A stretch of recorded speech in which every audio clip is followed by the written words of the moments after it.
Le gouverneur Awa Fonka Gosson passe au pain fin la situation politico-économique, sanitaire et sécuritaire de la région du soleil couchant du deuxième semestre. C'était à la faveur des travaux du comité de coordination administrative tenu à Banjul, chef-lieu du département de Konki. Côté sécuritaire, nous avons des défis, et notamment avec le banditisme, les cas de vol, l'incursion des séparatistes dans notre région, et des cas de kidnapping, etc.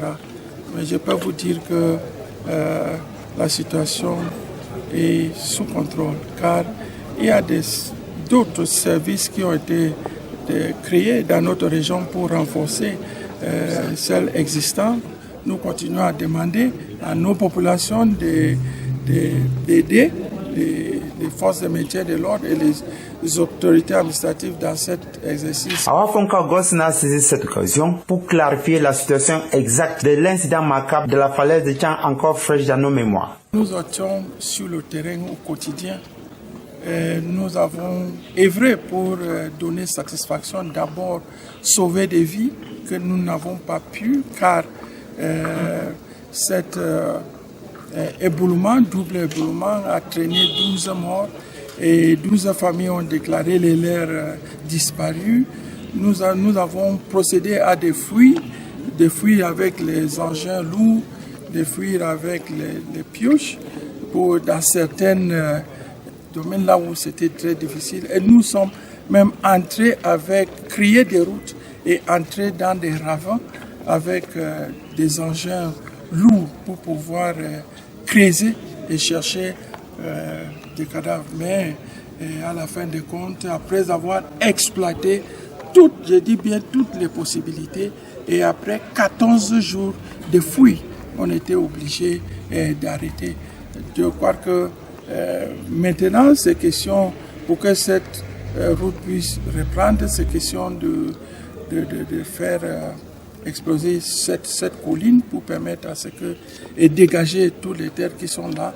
Et à l'heure où je vous parle, je dis bien, il y a encore des affaissements sur ce site, là où il y a eu ce double éboulement, si bien que je recommande vivement que les gens n'utilisent plus cette route, même les piétons, parce que leur vie est en danger. Dans son propos liminaire, le maire de la ville de Banjul, Mabtue Fosso Nikilov, épouse Tala, a exprimé sa gratitude sur le choix de sa municipalité pour abriter cette importante assise. Elle a en outre attiré l'attention des pouvoirs publics sur la flambée des prix des denrées de première nécessité en ce dernier temps.